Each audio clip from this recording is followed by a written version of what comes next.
Good morning. Like I introduced myself outside, my name is Jacqueline Goss. I work with the State Law Enforcement Division. Today's date is August 9th, and it is 10:53.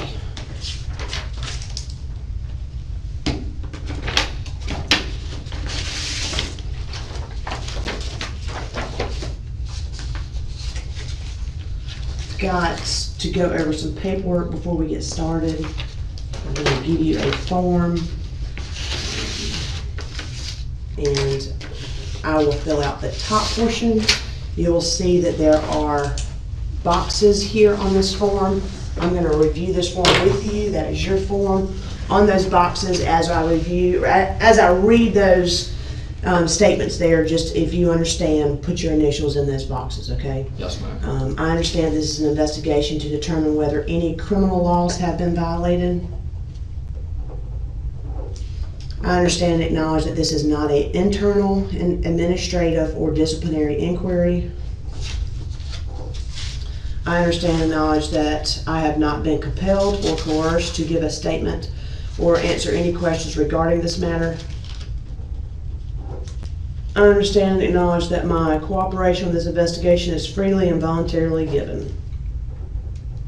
All right, and where it says signed, if you would please sign your name for me. All right, and slide it back to me.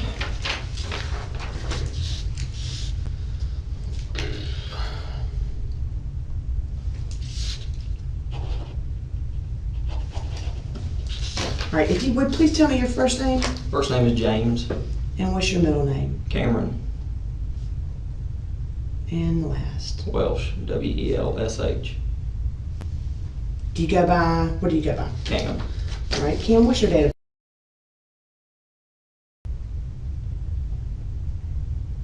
And a good contact number for you? 8.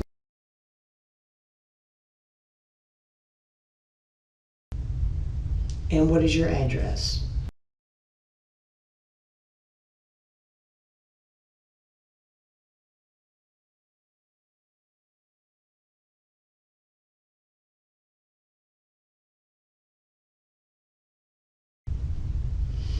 So are you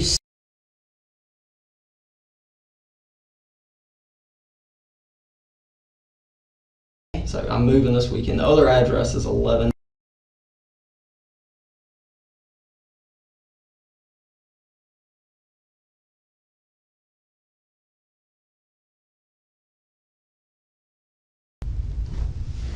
all right? But any mail and stuff can come to the Turbyville address. Okay.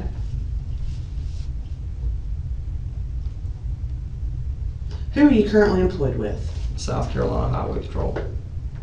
And how long have you been employed with HP? June of 2014.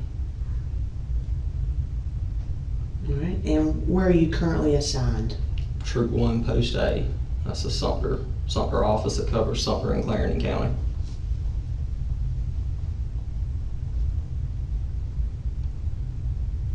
All right, obviously we're here in regards to a money count that resulted in there being some discrepancies based off of a count that took place and a count when it was taken to the bank. If you would, do you recall the night of the money seizure? Yes, ma'am, I do. All right, and could you please review with me and tell me from start to finish what took place that evening? Okay. So that night, I don't know an approximate time, me and my guys, we did a checkpoint on Pearson Road at Old Stone Road. We were there just a short time before a vehicle came through our checkpoint that I actually spoke with. The suspect's name is John Holliday. He had a strong odor of alcohol and marijuana coming out of the vehicle. He also had a cup sitting in his lap of alcohol.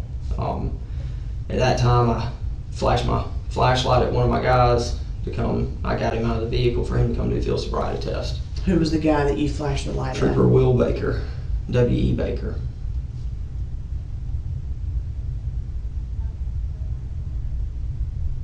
So as soon as I asked the guy to get out of the vehicle, did a safety frisk on him. Trooper Baker took control of the stop, and began doing field sobriety tests. The car was still parked in the middle of the road, so I asked Mr. Holliday if I could move his vehicle, got permission from him. I moved it to the shoulder of the road, kind of like a little dirt lane that was right there in the crossroads.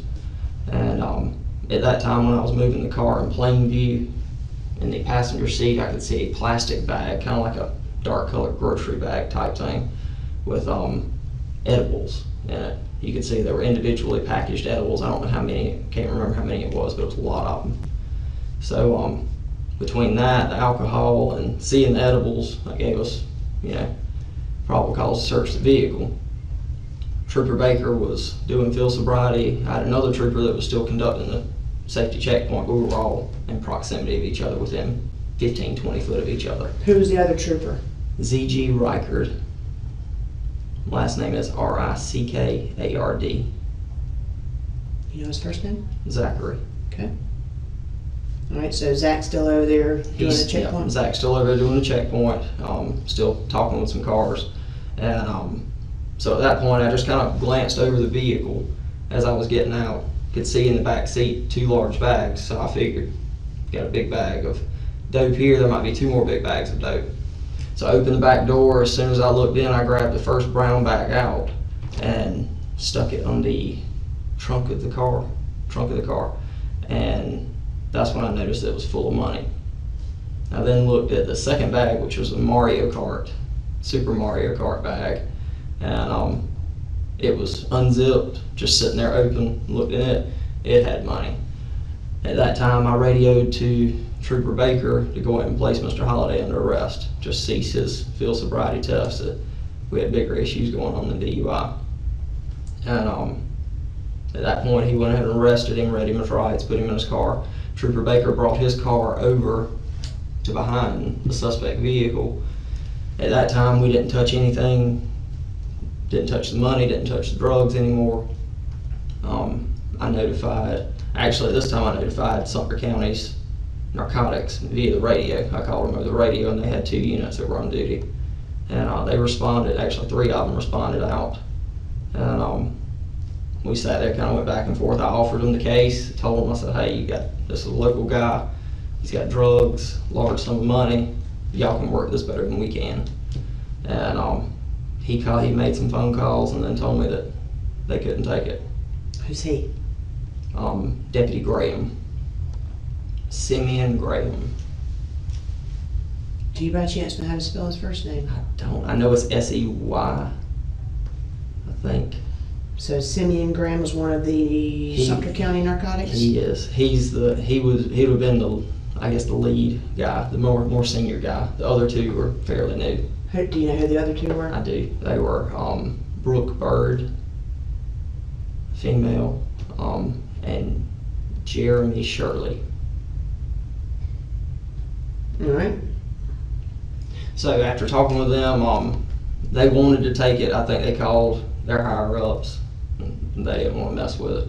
So that's when I started making my chain of command notifications. The on-call lieutenant was Lieutenant T. Alford, Teresa Alford. That is who I called. That is A-L-F-O-R-D. Okay. Called her, spoke with her, told her what we had, and she said I brought up the DEA. I said, do we have any contacts with the DEA through our criminal interdiction guys? So she started making phone calls with that, and then I got a few phone calls from one of our CIU guys, and then Corporal Nix called me, and he told me, he said, just gather the money up, transport it from that location to your office, that I was en route to your office to take possession of. So Lieutenant Alford brought up notifying DEA? I brought it up to her. Okay. And just honestly, just trying, because I know the DEA, I've worked with them before, and they'll come out and seize everything, take over the whole case, and be done with it. And she made phone calls? She did. Yep. And also sent me numbers of people to call. I can't remember who they were, but I know everybody I tried calling wouldn't answer. I actually contacted a captain with Clarendon's narcotics unit. And who's that? Matt Kennedy. So I called him just to see if he had a contact that he knew that I could call that night, and the one that he gave me didn't answer, but then I guess the DEA got back in touch with Highway Patrol, my command staff, because they took the case. They just said they would just get the evidence from CEF. And CEF means what? Central Evidence Facility.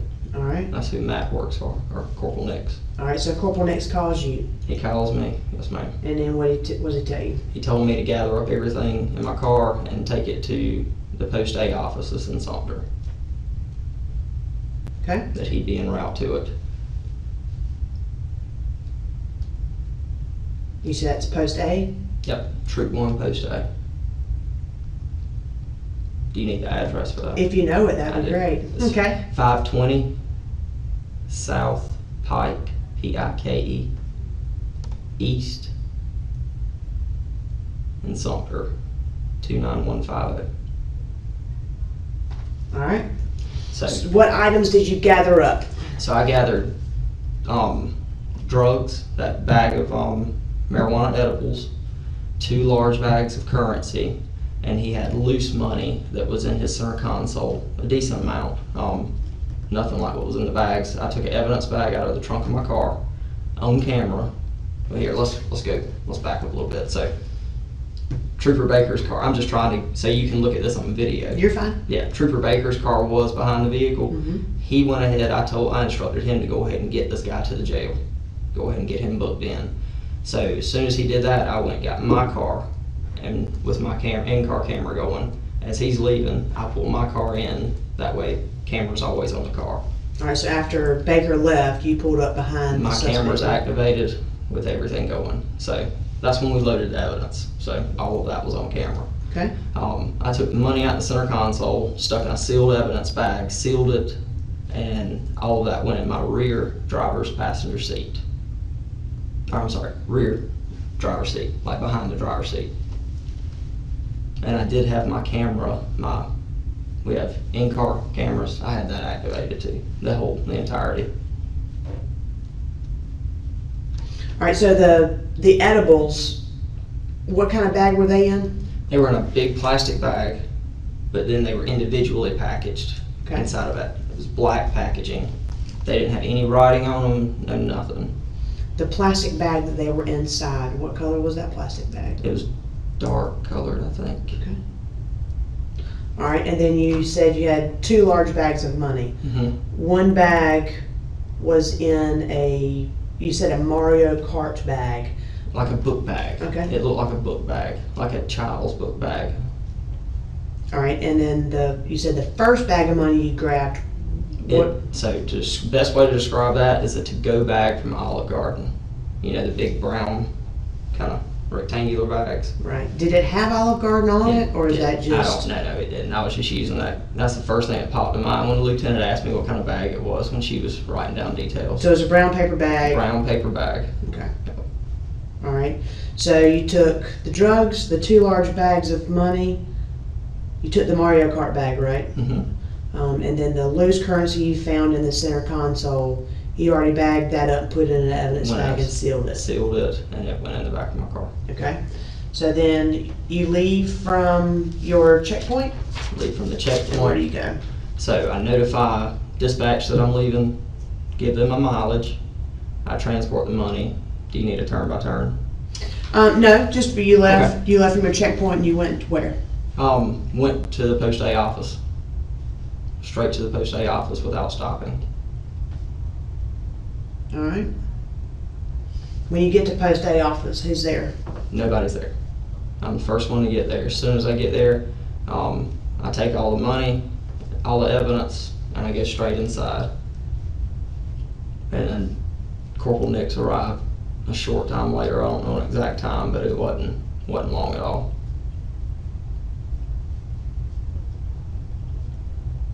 So you grabbed all the items that you had loaded up.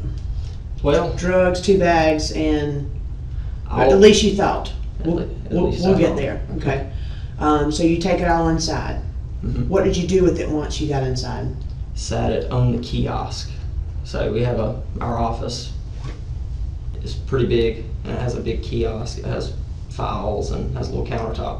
Sat it right there. All right. And then Corporal Nix gets there? Yep, he Was walked. Corporal Nix the first person to get there? Yes. All right. right after me. All right. So, continue. So as soon as Corporal Nix gets there, then we start kind of going through the money, looking through it, just kind of talking about what all we had, some details and stuff of it. It wasn't long after that, Trooper Baker arrived, and then Reichert pulled up right after that. I mean, they were pretty much back to back.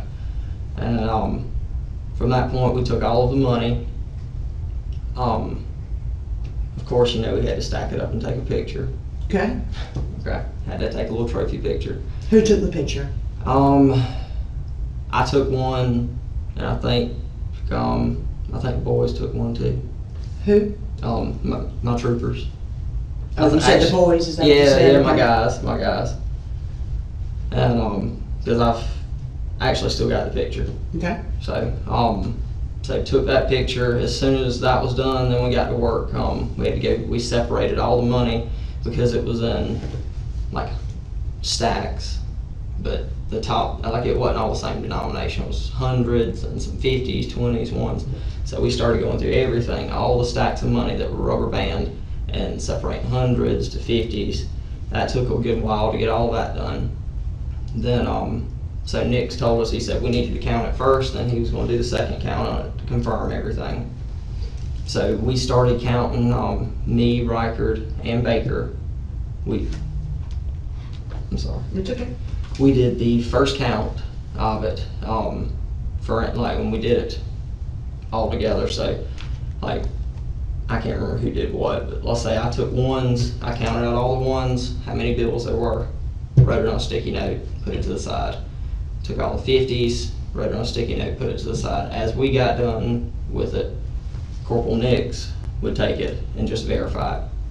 The 20s was the last thing that we did. There was quite a bit. The majority of this money was 20s. I think it came out to be over $80,000 in 20s. So we had a huge stack of it, so we separated the stack into three parts. So me, Reichert, and Baker, we would take the 20s and stack them, count them in 50, like 50 $20 bills, that's $1,000. We'd walk around the other side of the kiosk, put a stack on the table.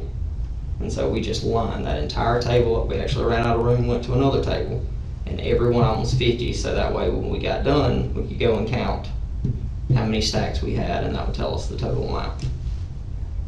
When you stacked them in 50s, was it just one person that counted, okay, hey, there's 50? And then, so... All three of us were stacking them in 50s.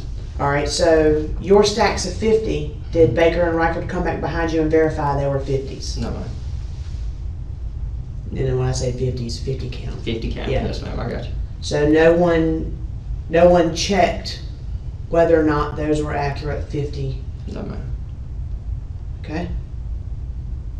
All right, so once y'all get the, And I told them, now, I would bet my life, I know all the stacks that I did were 50 because I know how serious this is. And I told both of them, because I know they never really dealt with this stuff, I said, if you're not sure on your stack of 50, I said, recount it again. They would verify that, how strict I was, telling them to make sure it's accurate. And I even looked at them and said, is your job depends on it. Are you sure these stacks are 50? Both of them said yes. and that's Baker and Reichert, Baker and Reichert. okay? So after that, we tallied up everything, how many 20s we had. I came up with a number on my tally sheet, and that's when Nix went back through and counted everything, and we agreed on the number. I think the initial number that he did was off from ours because I don't think he counted. I don't think he saw the table behind him because you had the big kiosk right there in the middle. Then we got some computer tables actually about the size of this, but it doesn't have computers on it. And we put our excess over there. So I think when he went back and counted that, we all came up with that 110 and some change. Was there any other point that y'all had counted and the numbers were not accurate? Was that the only time that y'all counted? Yes, and ma'am. nothing was? Yeah. And then once Nix went back and counted the excess that was on the other table. I guess that's what he was did at this time. So as soon as I finished And we got all of that tallied up, and I got my tally stuff done. I mean, he was way behind us because he was one person doing it, and we were 3 people doing it. So we got through our first count a lot faster than he could. So as soon as that happened, I went and sat at the desk with Baker and helped him with his report. I actually wrote a lot of the narrative in that report because it was the DUI report, seizure, drugs, everything. So I was sitting with him getting all that straight while Nix was getting his final count. So I really wasn't paying too much attention to what Nix was doing at the time, you know, when he was counting. We were just all trying to be very quiet so we didn't mess up a count. When y'all were counting the 20s, you already said that nobody went back behind and counted the 50 stacks. No, ma'am. Do you remember what your final total of $20 bills were? I don't. Okay. I know it was over $80,000 in 20s. I do remember that, if I'm not mistaken, but I'd have to look back at my tally sheet to get that. That's okay. So as you're going through, you're counting these bills. The numbers that you tallied up on your sheet, were those numbers that you specifically counted yourself, or were those just numbers specifically that were given to you by the troopers? That was collectively. Okay. Yep. On our tally sheet. We all 3 counted that sum of money. But nobody did a recount behind anybody.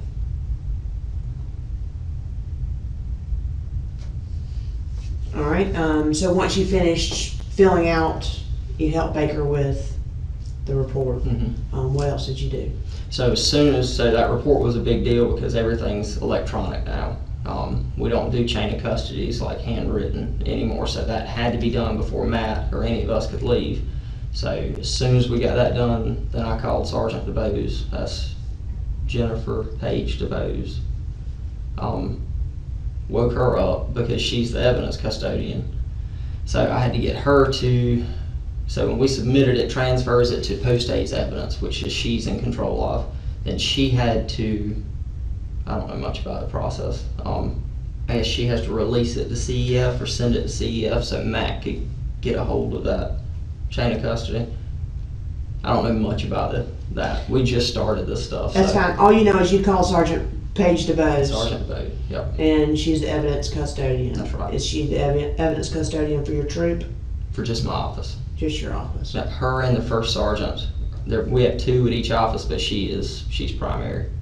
All right. So once she had everything handled on her end. Mm-hmm. And hers was just a click of a mouse. Okay. And then what'd you do? We sat there, we talked for a few minutes or whatever while Matt was loading up the money, and we all left. All right. So how did Matt load up the money? Did he put it in any kind of bags? I know he put it, because I had initially thrown that brown bag away that it came in, Mm-hmm. and he didn't really have bags big enough for it to go in. I remember him saying that. So we grabbed that bag out of the trash can. I know he put it back in that, but I can't remember if he put it in, I think he did put it in evidence bags. I'm pretty sure he did put it in evidence bags, but he used that brown bag to kind of tote it on. All right. So what? Do you remember seeing him put it in evidence bags, or do you just think he put it in evidence bags? And if you don't remember, you don't remember. I remember him having evidence bags, and I remember him asking me if I had big evidence bags, because I know he didn't have anything big enough, like huge ones. So I looked in the kiosk where we keep them and showed him. I said, "This is the biggest we got," and that's all he had. So Did you give him any of those evidence bags? No, He already had some? He already had some identical to it. So he may have packed it all, and I think he did. I'm pretty sure he just did a bunch of smaller ones. I'm almost positive he did. Do you recall if he took photographs of the bags of evidence with the money in it? Remember. But you do remember he put the money that you had brought in and counted out into that brown paper to-go bag. Yeah, I know he used that. And I am 99% sure that he put it in evidence bags. He was just looking for a bigger one, that way he could stick it all in there, Right. instead of using separate ones.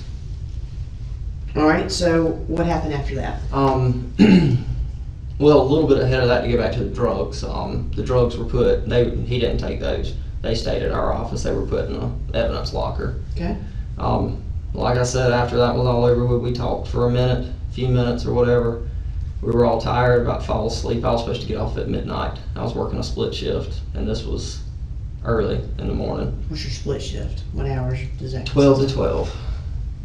I was doing a background investigation on a new hire, so they moved me from 6 to 6 to 12 to 12, so I could be out during the daytime to make phone calls to employers and stuff. Right.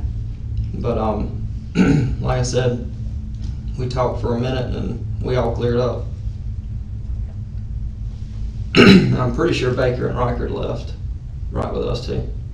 All right. So next, Matthew took the. So I was scared. The following day, I called my stepdad, who's the sheriff of Clarendon County. I always call him for advice and stuff, and we sat there and talked about it, and he told me, he said, just call Paige, get this straight, But it was later on that evening when I talked to him, and so I said, well, I'm working tomorrow. I said, I'll go in before work, and I'm gonna call Paige and go by and see her and figure out what the best way to get this turned in with the least amount of damage to me, and I'll try to get this figured out. Well, didn't have time because this would be the third. That morning, I got up, had to go do a little job. I have a plumbing and home repair business. I'm a contractor. So I had to run into town, take care of something. It took about 30 minutes, and I was gonna go home and go back to sleep. Well, anyway, I was on my way home that morning. Nick's called me, and he told me that they were missing $3,000 or over $3,000 from the final count. Or they took the money to the bank, and the bank says it was only like 107, something like that, and we counted like 110. So I said, dude, I don't know, have a clue what's going on with that. I said, but I just went ahead and told him then. I said, listen, I found an evidence bag of money in my car. I said, it's not $3,000. I said, so it has, and it wasn't even counted. This fell in between the briefcase and my back seat. I said, so it has nothing to do with the missing money. I said, but tell me what I need to do to get this turned into evidence. Nick's told me then that I needed to contact my chain of command, which I did. I called Sergeant DeVos. Then I called Lieutenant Danback, and Danback. D-A-N-B-A-C-K. Do you know Lieutenant Danback's first name? Mark. Okay. Yep. So then I called them. I was already getting dressed because Matt told me, he said, just come on up to Central Evidence. And so I was en route to Central Evidence, went ahead and got dressed because I had to work that night anyway. And spoke with Dan back and all them. I got to Central Evidence, talked with Matt. Matt told me that I needed to go to Troop 1 headquarters and turn the evidence in over there. So I went over there, turned the evidence into Lieutenant Danback and Captain Chris Shelton, S-H-E-L-T-O-M. Okay. They counted it. It came up to be over $800. Danback and Shelton counted the money? They did, in front of me. It was $894. After that, we honestly sat around and waited a while, and then Major Patterson, that's Everett Patterson, showed up and gave Lieutenant Shelton, or Captain Shelton, a piece of paper, and he read it to me and notified me that I was suspended. And Danback took me home. You said Chris Shelton's the major? Chris Shelton is the captain. Captain. The major is Everett Patterson, E-V-E-R-I-C-K, Patterson. And so Shelton's the one that reviewed the paperwork with you and told you? Shelton and Danback. Well, no, the suspension, I guess Patterson gave it to Shelton. Shelton read it to me since he's my captain. And what did your suspension include? It was suspended until further notice. Are you getting paid? No, I'm not. And I lose everything on the 16th. What do you mean you lose everything on the 16th? My insurance. I'm hoping that they'll let me pay it. Just pay it fully myself. And why are you so concerned about losing your insurance on the 16th? I'm having a baby a few days after that. My wife is like 38 and a half, almost 39 weeks pregnant. All right. And I noticed you were kind of looking at something over there. What is that you have? Well, I didn't refer to this any while I was answering your questions. The only thing I referred to was that money amount, but this is a timeline that I typed up this weekend just to make it easier for you. Okay. Pretty much what we just ran through.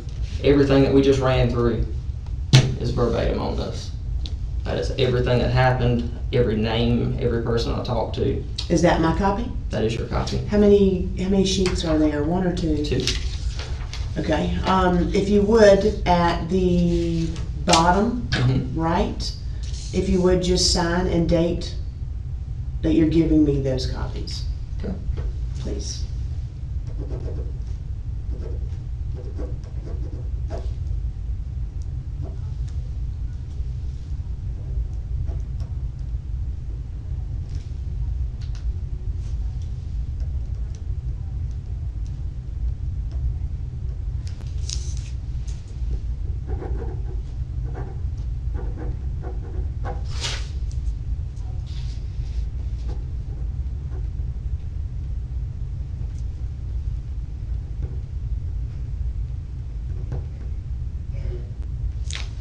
All right. What I'm gonna do is I'm gonna go through everything that we just discussed, and then we'll get to the timeline. Okay. Just so I make sure I don't have any questions on there. Y'all are conducting a license checkpoint Safety checkpoint. at Pearson and Old Stone in Sumter. Yes, ma'am. Do you remember the day? That was the 29th. It was before midnight, so it was still the 29th. Okay. That Thursday. It was you, Trooper Will Baker, Mm-hmm. Trooper Zach Reichard. Mm-hmm. Were there any other individuals there? No, ma'am. Any deputies? Nothing. Okay. Just us. Just you three? Just us three. Okay. Vehicle came through. You actually made contact with this vehicle. Do you remember what kind of vehicle it was? If not, it's no big deal. It was small. It was a small. I know it was a stick shift. Okay. I do remember that. Volvo, Audi, Okay. something like that. It wasn't an American car. That's okay. Yeah. You made contact with the driver, and you remembered his name, Mr. Holliday. Yep, Mr. Holliday. Has suspicions of he was DUI. You flashed your light to Trooper Will Baker to Mhm. kind of indicate to him, hey, step over here. Step over. You explained to him you smell alcohol. You had Mr. Holliday step out of the vehicle, Mm-hmm. and then Trooper Baker began doing standard field sobriety tests. He did. As he was doing this field sobriety test, you asked Mr. Holliday if it was okay for you to move his vehicle Out of the out of the roadway. roadway. Mm-hmm. You made note that he had a cup in his lap Yep. when you made contact with him. He sure did. What kind of cup was that? It was a solo cup, and it was given to Trooper Baker, All if right. I'm not mistaken. Who was it given a Trooper Baker by? I think I may have. I'm pretty sure I did, because he had it in his lap. I noticed as he was pulling up, he sat it in the floorboard right there. I'm almost positive I gave it to Baker so he could put it on camera. Did you ask Mr. Holliday what was in his cup? I did. Did you look inside the cup? It had a brown substance. Okay. I didn't taste test. Right. So you just remember he did have a cup and it was a brown It substance. smelled strongly of alcoholic beverage. Okay. You get inside the vehicle and you move the vehicle to the shoulder of the road. Mm-hmm. You said in plain view you saw a dark colored plastic bag that you could see the contents of that bag. You didn't have to manipulate the bag in any way, shape, or form. No. There were plastic I did open it a little more. I mean, I could see it. Once you saw what And was once I saw inside. it, I opened it a little bit more because it was loosely tied at the top. But you know, a grocery bag when they're just looped, you can Right. see everything in them. You said that they were edibles. Can you describe to me the edibles? Yes, they look like gummy worms, and I don't know what they're called, but they look like little flat sticks that you eat, Okay. like little gummy sticks. Do you know how many bags were there? I don't recall. That was a lot. All right. And what made you think it was illegal to have those? Just through my past training, it's becoming more popular and popular to have THC edibles. A lot of the ones that we see that are really just CBD edibles and stuff that really aren't illegal, they have writing all over them, really to appeal to the younger crowd and stuff. These were black. They were black packaging. The very front of them was just a clear area so you could see what was inside of them. No writing, no nothing on them. All right.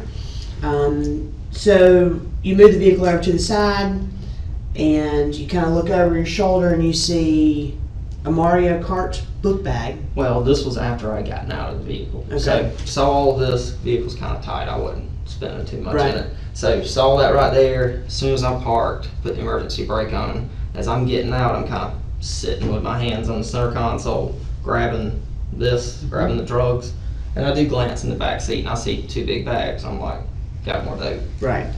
So then you open the back door, And boom, and the first bag you grab is the brown bag, brown paper bag, brown paper bag. and you notice there were a large amount of currency inside. Yes, ma'am. Then you grab the Mario Kart book bag. Mhm. You said it looked like a child's book bag, Like right? kids, but it was a child's book bag. And it was actually unzipped. The top was unzipped. And you saw there was a large amount of currency in there as Yes, well. ma'am. You told Baker over the radio, I or did. just verbally? No. He's wearing an earpiece, so I knew that this guy wouldn't hear it and freak out. I told him over the radio to 1067. Okay. Obviously, you got with Baker to kind of let him know, hey, this is why. After he put him in cuffs, yeah. So, why was he placed under arrest?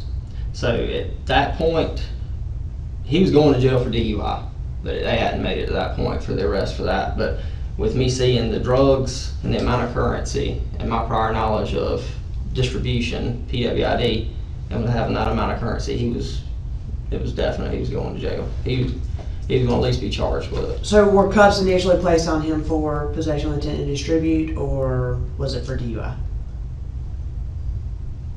We'll say it's about the same time. Okay. Because I mean, And that's just for clarity purposes. yeah, because you know? I talked with Trooper Baker. I said, hey, after it was all kind of done, I said, hey, did you get? Because I didn't pay attention to him. I said, did you get through enough tests, to get the DUI? He said, yeah, we didn't quite finish everything, but he's definitely impaired. All right. So Okay, so he's placed under arrest. Trooper Baker first pulls his vehicle up behind yes, the suspect's vehicle. with the suspect in this passenger seat. Okay.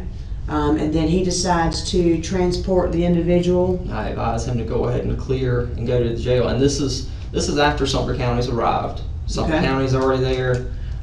We talk, go through all that. Sumter County even talks to the suspect a little bit. I even talked to him a little bit. He'd already been read his rights. Because initially he told me he didn't want to talk to me. And I said, fine, I didn't ask him any other questions.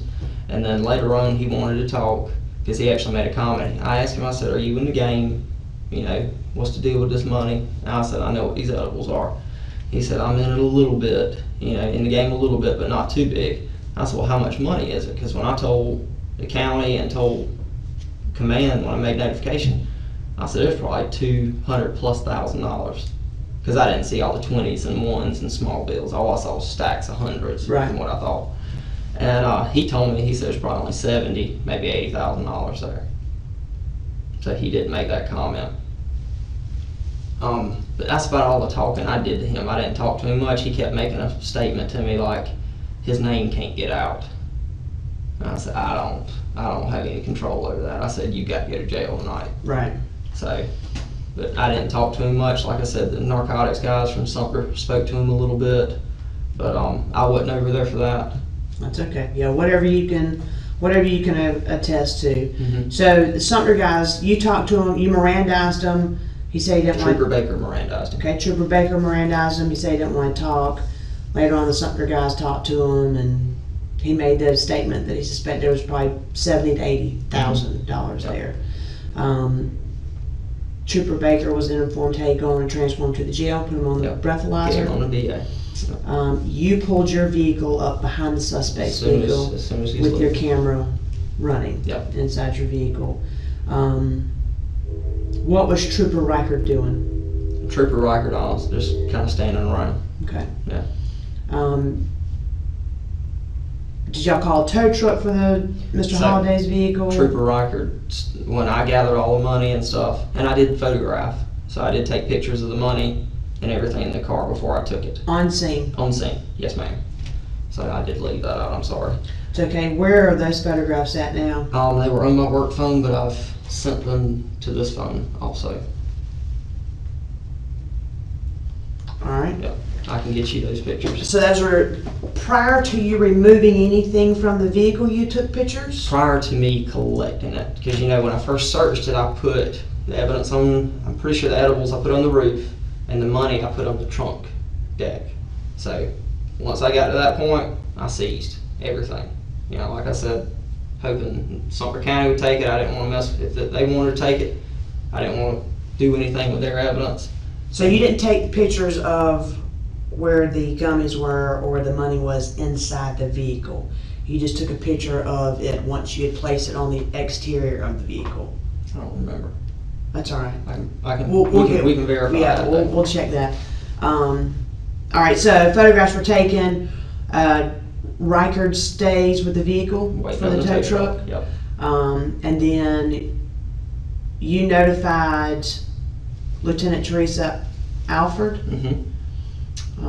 Started talking to her. You brought, hey, because there's a large amount of money here, suspected to be close to 200,000. I told them 200 or better.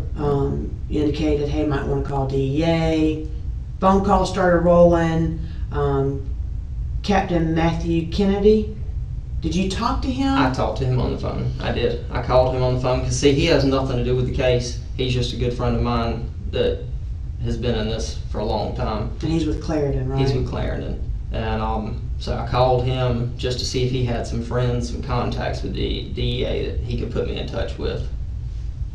Was he able to put you in contact? Nobody answered the phone. They were in the middle of another seizure. I found out later they were in the middle of another seizure. That's why they couldn't respond that night. All right. So then later you get a call from Corporal Nix, Mm-hmm. Matthew Nix. Like while I was on scene immediately.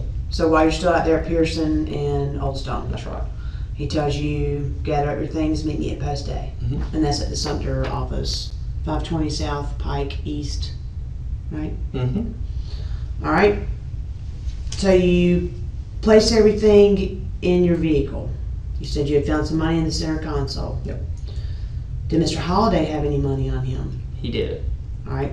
What happened to the money that was on Mr. Holliday? I didn't tell you that. All right. So, did I? No. Yes, I'm there. So anyway, when I was en route to the Sumter office with the money, Trooper Baker called me. He was already at the jail. He said, "Hey, Corporal, he's got a good sum of money on his person. What do I do with it?" I advised him to seize it. I said, go to your car, get an evidence bag, and go back in the jail, place it in a sealed evidence bag in the jail, and then make sure your camera's running, call out your mileage. When you leave the jail, come straight to the office. Yeah. Okay. Sorry I left that out. That's why we like to go over things, Gotcha. to make sure. And obviously, Yes, sir. it'll probably come in that statement, but I just want to make sure for my notes purposes, we've got everything we need. So he makes that phone call, tells you, hey, found money. You tell him to put it in the evidence bag, seal it. You know, make sure on your camera, give your mileage, things of And that that nature. conversation is actually recorded. So I was in my car driving down the road while I was having a conversation with him. Okay. So So you kept your in-car camera running from the time you left the checkpoint location Yep. until you arrived to the That's post. right. When did you turn your car camera off? when my car turned off, I actually never deactivated it. Honestly, I wasn't thinking, hindsight, I should have left it on the whole time, left my car running, but just out of habit, as soon as I pulled up, cut my car off, started gathering money, not thinking, and it cut off.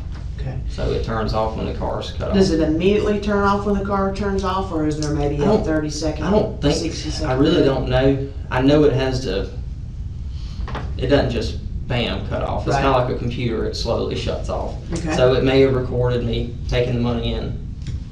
All right, so once you got there, you removed the drugs and 2 large bags of currency. 2 large bags being the brown paper bag and the Mario Kart Yes, bag. ma'am. You thought that you had also grabbed the evidence bag. I didn't even. Was that evidence bag clear? It's just a evidence bag. There's writing on it. But it is clear, yes, You ma'am. can see what's inside You of can it, see right? what's inside of Okay. it, yes, ma'am. And it's plastic. It's plastic. Okay. You thought you grabbed that too? Alright. Once you get inside, I honestly, I didn't even think about it, you know, at that point, because I just grabbed everything that was sitting in my seat, because initially it was in my seat. And I guess it slid. back seat behind you, Back right? seat behind me, I guess it slid forward on top of my briefcase and down in front of it. So was it underneath your seat when you found it on Sunday? No. I know we're getting a little ahead, but I'm just curious. Back seat, briefcase, there's about that big of a gap. It slid. So it slid closer to the seat versus slide to you. Did you initial down at the bottom like that, or no? Not the first one, because that was just for us to keep track of the first count. Matt, that was the official one, the one that I actually signed. Okay.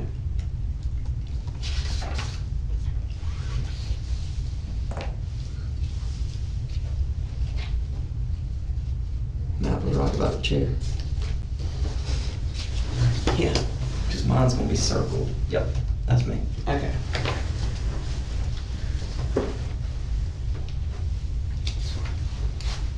And that may have been the first count sheet right there. I may have signed it, because Nix was kind of walking me through. I've never done it before, so Nix was kind of walking me through what we need to do, since it didn't have a signature place on it. Okay. But I do remember the final count, he and I both initialed it. I know that for a fact. And he being who? Nix? Corporal and you? Nix, Matt Okay. Nix, yes. Just want to make sure we don't get confused on who the he's are. I got you. Okay, so you do your counts, finally get everything on the same page, everybody's numbers are consistent. Did you place the drugs in the evidence locker? No, Who Trooper did? Baker did. Okay. Did you call Sergeant Page? I did. DeVos?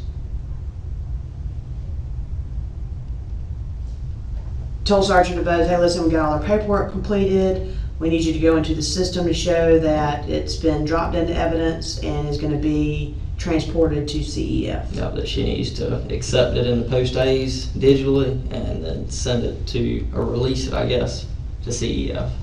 Okay. Placed everything inside of that brown paper bag? I know he used it. I'm pretty sure if Even the Mario bag? he didn't use that, that stayed at the office. Okay. That's still at the office. All right, so the Mario Kart book bag was placed into evidence? Mm-mm. So where's the Mario Kart book bag? It was at the office. I know we joked around about about Baker's kid using it to go to school, but So it was clean. There was nothing in it. that night y'all left, where did you last put the Mario Kart book It bag? was sitting on one of the tables, one of the kiosk tables. I remember seeing it. I didn't mess with the little book bag. So we don't know where that book I bag have is no now. clue. Cause Okay. see, we're not allowed to put that kind of stuff. They tell us, you know, that stuff like that, it has to go in evidence. All evidence has to go in evidence bags, and we weren't using that book bag as evidence at the time. I mean, I didn't think about it. Right. Okay, so that gets left behind. But the brown paper bag, money was placed in it, you Yes, believe, because I- it was thrown in the trash can. I to threw it in begin the with. trash. I know for a fact that he asked me where that big brown bag was. I said, in the trash can, he is in Corporal Nix. So it's in the trash can, we got it out, opened it back up, and I know he used it to put the money in. 90% sure he put evidence bags with the money in the brown bag. And like I said, I wasn't really paying 100% attention to him. I was dealing with Right. that report. What time do you think you left the office to go home? Oh, I have no clue. Early morning hours? Yes, I was way past due. Was it past midnight? Yes, very much so. All right. Sunday, Sunday. you go to your patrol vehicle. Mm-hmm. What kind of vehicle do you have? A Dodge Charger, Marked. semi-marked. And what do you mean semi-marked? I'm a supervisor, I don't have a light bar. Just stripes on the side. All right. Going out there, check your briefcase in the back seat.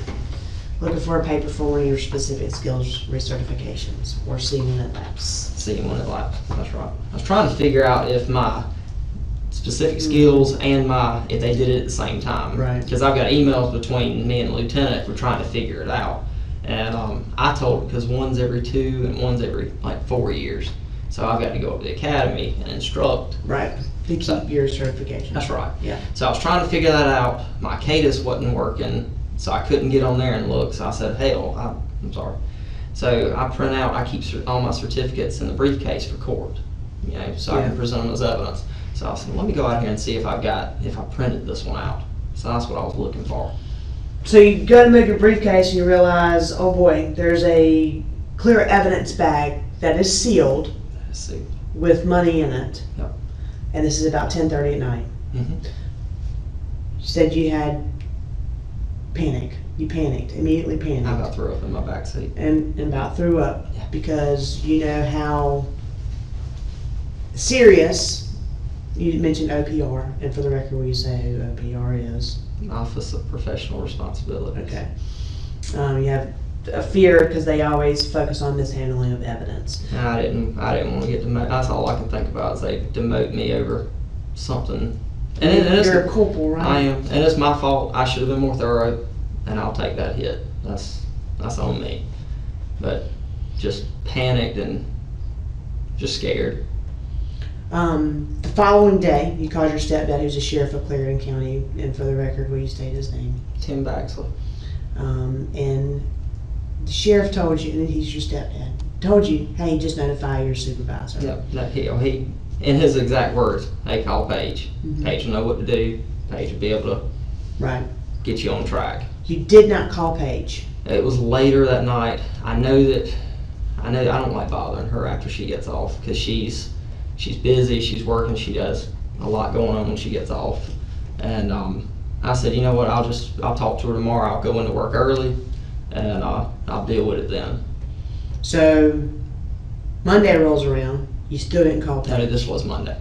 Okay, so it was Monday night? Yes. No. When you talked to your... It was Monday evening. Yep. When I talked to him. So found the money on a Sunday.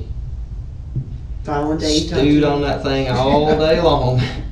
Scared to death. Called him because he's always got a good answer for me. All right. When So he Monday you didn't call her. I didn't call her. I was going to call her. I was actually going to call her that next morning because I know she comes into work at 10. And so I was going to call her, but I got that phone call from Corporal Nix before then. And that was on the 3rd? 3rd. Yes, ma'am. So you got notified by Nix prior to being able to call Paige. Call Paige. Sergeant Babette. Sergeant. Horrible timing.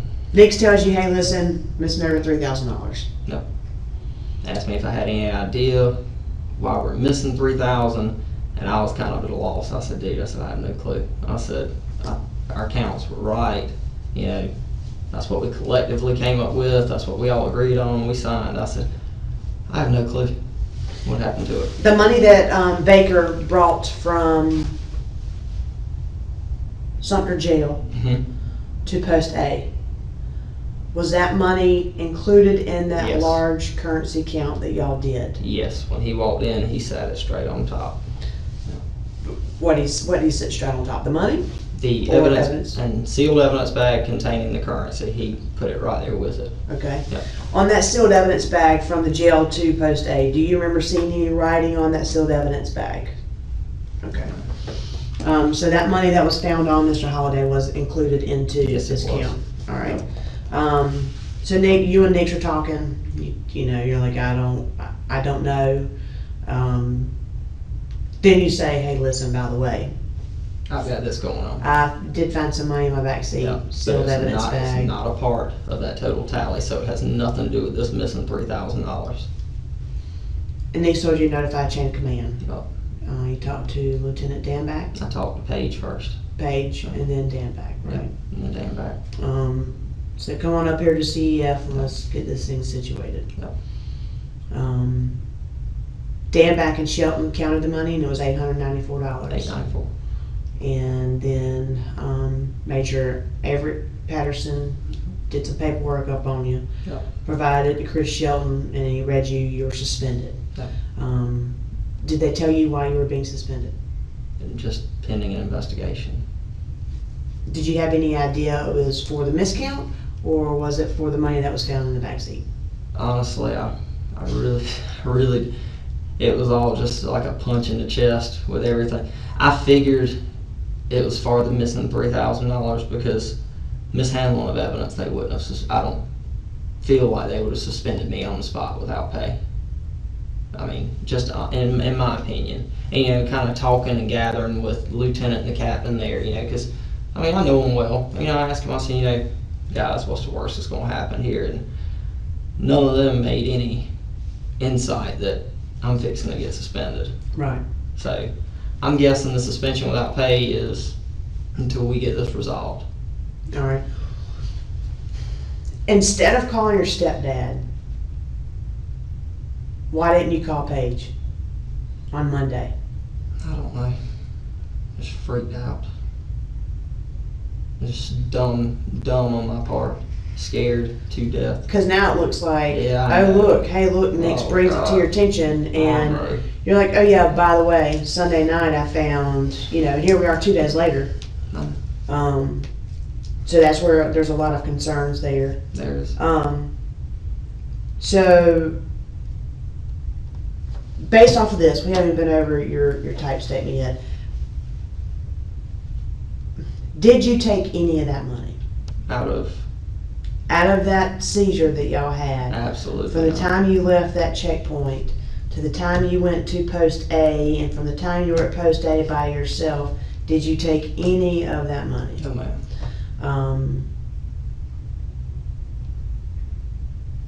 Do you think anybody else had the opportunity to take any Absolutely money? not. And one thing I will say, because I have been thinking of 100 different ways of how this could have happened. We were all together. I never even walked to my private, personal office the entire time we were there. Never left the room. Nobody left. We all sat in the common area, I guess you could call it, the entire time. The amount of missing money, and I know it's only in 20s, because they did tell me all the other denominations were correct. It was only 20s. That amount, that's over 150 bills. That's thick. Our uniforms are tight. I mean, they're, I can barely put keys in my pocket in my uniform. There's no fitting a cell phone in your pocket, no nothing. It would have been very, very obvious if anybody would have grabbed a couple of 3 stacks or more than 3 stacks, stuffed it in their pockets. So what do you think happened to the money? I have no clue. Do you think it's possible that y'all did not count the money correctly? I think we should have done a much better job of counting. Do you think it's possible anybody took the money? Let me just ask that for clarification. There's no way. Okay. I mean, everybody that I have dealings with, I'll tell you, Matt, I'd bet my job on him. He wouldn't take a penny. My 2 boys that were with us, Baker and Riker, they wouldn't take a penny. I know I would. I don't need it. I mean, not just saying. I mean, I work hard. I have a plumbing business that I make triple what I make with highway patrol. I mean, I just don't need. I've got almost 11 years in. I wouldn't need that. Matt's he's got a ton of time. He's got more time than I do. He did my background investigation back when I started. Yeah. I mean, he and I mean, we're not.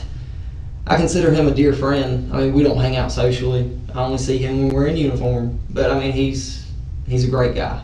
I trust him with my life. I trust him with that money, and the state should too. I mean, it's got to be a miscount. Would you be willing to do a polygraph? Absolutely. Do you have any medical conditions that would potentially enable you? So I'm gonna say no, but I do have heart issues. Okay. My heart, I have an irregular heartbeat, and my heart goes into AFib, and that's documented over the past couple of years from stress and lack of sleep from this wonderful job. When you were hired at Highway Patrol, did you take a polygraph? I did. When you were hired, did you have these heart I issues? did not So you've established these heart issues. become a training officer with Highway Patrol. Yeah. Come on. But you said it is medically documented. Yes, ma'am. I'll give you my cardiologist's name. Because we'll probably have to get a medical waiver Okay. for you to I get mean, to it's the not, doctor. I mean, I'd sign a waiver saying it's not gonna kill me. My heart, just like even now, no stress, no nothing, it could skip a beat. And that's something that's come on with lack of sleep, stress. I noticed it the first time I was training somebody that was kind of tough to train. And woke up one morning, had no energy, no nothing. And I run often. Cardio's great. I couldn't hardly walk to my patrol car without being out of breath. Mm-hmm. And so a friend of mine, we ate, that was end of 1 week. That weekend we went and ate with a friend of ours, and she's a nurse. So I was sitting there talking with her about it. She handed me her Apple Watch. No lie. Sitting there in the restaurant. We were at a place down at the lake, right outside of Manning. Put it on. She held up her phone and it was blinking red. Go to an emergency room. So that was the first time it happened. And it was bad. My heart rate was like 170. My resting heart rate. I thought I was having a heart attack. I'm sure. So, and it just did it again a couple of months ago. I was I'm a driving instructor for patrol, and I wasn't really, to me that's not stressful. To me that's fun. Right. Mm-hmm. But we went, me and my buddy, we went on the track. We did a few students. A couple of the cars were running hot. We had to go down to a pond and fill up water in a bucket. And so anyway, I said, I'll carry it. So I mean, it was heavy. I carried it back up, and I noticed halfway there I was just out of breath, couldn't do anything. And by that time I knew enough about it. I felt my heart rate. I said, oh hell, I'm back in AFib. It wasn't a bad one. My heart rate was on like 110 then, but. So you've since gone to a cardiologist? Oh, I have had everything done. They can't find anything. They say stress, lack of sleep, and not drinking enough water. Who is your cardiologist? Brian Wall. The first time it happened, he was here at McLeod. Then he has since transferred or gotten a new job at Lexington Medical Center. That's where my second visit was, where they did all the tests. And that's documented with patrol. I had to take some sick leave with them to go do that. All right. We're going to try to get you lined up for a polygraph. Okay. And I'll have to check with the polygraphers on the medical waiver just to see about just like right now. the AFib. I'm perfectly fine. Yeah. I'm going to review your timeline real quick. Okay.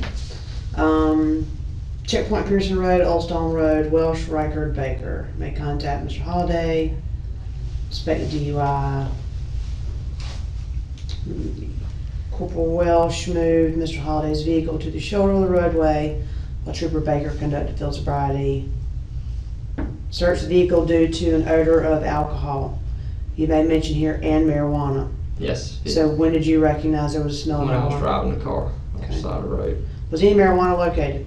Didn't find any. It smelled like it was burnt marijuana. It wasn't green. He had been smoking in the car. Had he admitted to smoking in the vehicle or just? I didn't talk to him. Okay. About it. You located marijuana edibles in the front passenger seat, Mm-hmm. and you also located 2 bags sitting on the driver's rear seat that contained a large amount of currency. You radioed Trooper Baker to place Holiday under arrest. Notified Sumter Sheriff's Office Narcotics to possibly come take over the case. Sumter Narcotics responded. Advised they could not take it. Did they tell you why they couldn't take it? So I knew why they wouldn't take it. Honestly, their higher ups must not have wanted the headache, but they told me that their attorney said that a local agency cannot take over a case from a state agency. It cannot go down. As many times as we have done it in the past, with working joint interdictions on the interstate. I mean, I've worked every interdiction there is on 95 over the years. When they told me that, I said, oh, whatever. Yeah. I said, y'all just, the guys themselves, they were foaming at the mouth. They wanted it. Oh, sure. They knew who this guy was. Both actually Clarendon and Sumter County. This guy's been in the game a long time that I found out since. So, but that blew my mind they wouldn't take it. Yeah. On here you said you notified your chain of command. Your chain of command would be Sergeant DeVos first, and then Lieutenant Alford? No. So Okay. this was late at night. You call your own supervisor, calls the on-call lieutenant, which is Alford. All right, so you called Lieutenant Alford. Okay. And then you had the conversation about DEA. Yep. I was trying to find some way that we didn't have to deal with it. I'm sure. All right, DEA, Lieutenant calls you back and says DEA will take the case? She calls me back and she tells me that she's gonna send me some numbers to people that are, I guess, deal with that with our CIU. I know I talked with Shropshire that night, and I tried calling 2 or 3 other different people. So you did actually talk to somebody? Well, Shropshire is one of ours. Okay. Yeah, he's the CIU guy, and that's all they deal with. Spell his last name for me. Shrop. S-H-R-O-P, Shire, S-H-I-R-E. Okay. Yeah, Matt had mentioned Shropshire. That's why I was a little curious. Yep. Because earlier you said you hadn't talked to anybody, and now you did talk to Shropshire, but he's one of your guys. You said CIU. What's CIU? Criminal Interdiction Unit. Okay. So DA advised us, they're going to take it, but they can't respond. They're working on something else right this second. That's what I found out. They'll get back up with you. That's right. But for the time being, go ahead and page everything up. No, I was told that Corporal Nix would be contacting me, that we were seizing money and it was going to CEF. All right. You get a call from Nix. Told you to take the money to Sumter office. Place 1 bag containing drugs and 2 bags containing the currency in the driver's side rear seat, along with a sealed evidence bag that contained currency. That was located in the center console of the vehicle. Went to the Sumter office, activated your in-car camera. You received a phone call from Trooper Baker about the money that was found on Mr. Holliday. You went through the spiel of how to tell him to handle that. Welsh arrived at the office and notified SCHP TCC. Telecommunications Center. Okay. And that's Dispatch. via the radio? That's dispatch. Right. Yeah. Gathered the evidence from his vehicle and placed it in the office. Nix arrived a short time after. How long do you think you were at the office by yourself? Not long. 5-10 minutes, maybe. Okay. It wasn't long enough for me to get settled in and get my laptop opened up. My stuff was still all sitting there. All right. TFC record. TFC, what's that? Trooper First Class. Okay. TPR is Slick Sleeve. He's Just a trooper. All right. They get there. Trooper Baker turned over the seized money. They collected it from the detention center. He turned it over to you, or did he turn it over to Nix? I guess you can say me. He didn't he just sat it there. Okay. With all other money. Corporal Welsh, Trooper First Class record. Trooper Baker began the initial count of the money and split into denominations. Corporal Nix began the second count of the money when it was finished with the first count. Corporal Welsh and Corporal Nix agreed on the final count and signed the tally sheet. So just for the first count that was made, y'all did not agree. The count was somewhere. The first total between the first count and the second count, when Nix came up, they didn't match. Because when we got done, we just sat our tally sheet over there. Nix got done. He looked at it. He said, "Hey, these don't match." And I said, "Well, there's money over there." I said, and I looked at all the boys. I said, "Are y'all sure that all these stacks are 50?" How many different locations y'all have money? The long kiosk table? The kiosk is big. Right. It's real, like it's this room Right. big, and it's got a table this wide all the way around it. Okay. Well, on 2 sides of it, and I mean it was those sides money. The 20s took up that far side, the entirety of it, and we actually ran out of room and started putting 20s on that computer table that was just next to it. So there was stacks over there too, but not many. So just 2 different locations? Y'all Yes, had 20s? that's right. No other place? Alright. Nobody found a loose $20 bill on the floor or anything, did they? Oh God, no. Okay. If they would have, they would. Jesus. I would say that, I'd just have to go with the money. That was, no matter whose it was going to Oh be yeah, money. sorry. Yeah. Alright, final count signed. Corporal Nix took possession of the currency and transported it to CEF. Baker completed the evidence report and placed the drugs in the marijuana evidence locker. You contacted Sergeant DeBose so the digital chain of command could be transferred. Not the chain of command. Should be Chain of custody, sorry. Okay. Yeah. Chain of custody can be transferred to CEF. Corporal Welsh looked on the first. Located a plastic evidence bag that contained an unknown amount of U.S. currency. The bag was located between a briefcase and the rear of the driver's seat. The evidence was found at approximately 22:30 hours when Corporal Welsh went to his patrol vehicle to get paperwork out for a briefcase. The third, Corporal Welsh was notified by Corporal Nix that the seized money was taken to the bank, and the bank stated that the money amount came out to be over $3,000 less than the total that was tallied at the Sumter's office. Did he indicate what bank they went to? Mm-mm. Okay. Corporal Nix explained that the tally sheet that was signed was correct on all denominations except for the $20 bills. How that tally sheet was Corporal Nix referencing the first count of $20 bills, or he's just saying, hey, listen, the amount of 20s that were taken to the bank do not match up our tally sheet we agreed on that night? That's right. Okay. Yep, so everything, so that tally sheet, they took it to the bank, and I guess they used money counters at the bank. And I'll say if they said there was $47 in ones, whatever it is, I'm just throwing a number out there. They made sure that money counter counted out 47 in ones. Same thing with 10s, 20, and 20s was the only one that was off. But I mean, that was the big one. When y'all had the money laid out, did y'all take a photograph of the money laid out Not that I recall. in different denominations? Do you know if anybody took a photograph of the money laid out in different denominations? Honestly, during this time, we were all being so quiet. We weren't talking to each other. You know, trying that way we didn't throw anybody off. I knew nobody had their everybody's hands were full of money. Right. Nobody had the cell phones out or anything. You took the glory shot, I have one, yes ma'am. and then you photographed the items, not where they were found, but where they were placed once you found them on scene. I have to look back at my pictures. Okay. Because I know I took a picture of the, because once Sumter County got there, I was thinking they were going to take it over. They kind of looked in the car and stuff too.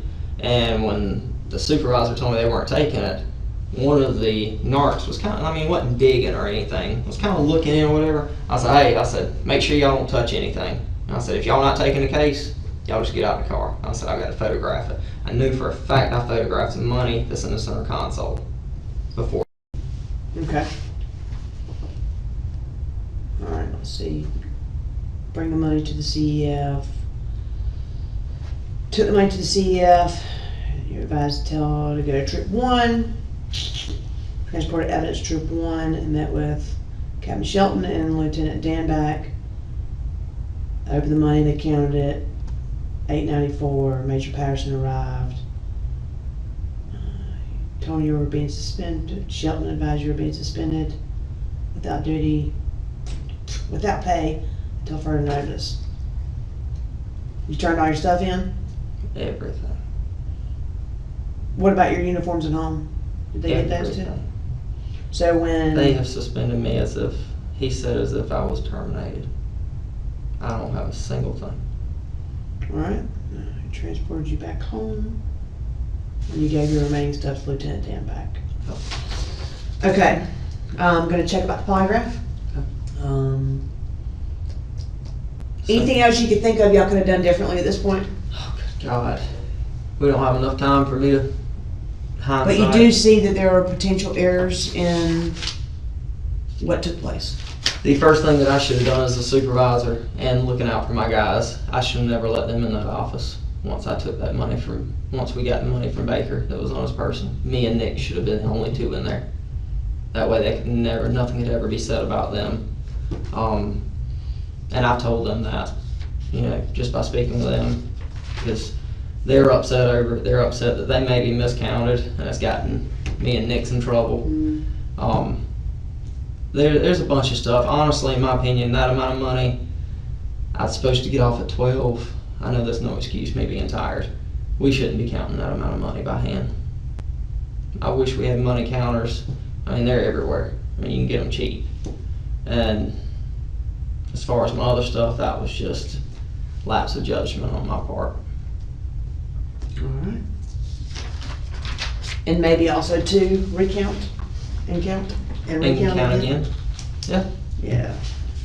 This is my first time ever, because every time I've ever worked interdiction and we've hit big money, Got a mailing counter generally close by, or it just gets dumped. normally HSI or DEA is with us. Right. And they take it in a sum. You know, they go count it, or either if we ever count it, I've never counted money. They use money counter, or if it's daytime when we do it, they take it straight to a bank. Right This is there. the largest seizure you ever been involved with? That I've personally done, yes. I've been working interdiction when they've gotten like 300,000, you know, 100,000, 20,000. I've been around it. I've seen it. I've seen 800,000 before. So, but as far as me being Good for you, you didn't have to count the 800,000. good God, and the bad thing is, so that was all hundreds, and it Okay, well was. that's a little easier than. It wasn't. Hey, it really wasn't much more money a stack than this. That's Yeah. what we talked about that at the office because Nick remembers the bust, and Clarendon County got it years ago, Mhm. and they were talking. The boys were talking about, God, I bet that was a bunch of money. I said, no, it was all hundreds. It was like Easy count if it's all hundreds. it was a little stack of it. Yeah. But this is the first time I've ever dealt with an incident like this where I've been the supervisor, and it was all on me. I've never had any experience in it. Is there anything else you could think of you'd like to add? I think you know every second that has happened. And if not, then obviously if we have a follow-up interview, we'll definitely do it. But I would try to get something figured out for your polygraph, Okay. so we can get that squared away and done. All right, if you have nothing further, we'll talk about the pictures once we get out there. That will conclude this interview. The time now is 12:18. Take this back. I don't want to steal your pen because I will. Hey, if I'll steal anything, I will steal a pen. And just take a look through your phone and see if you can get those pictures. I can send it to you. All right. Can I come out? Yes.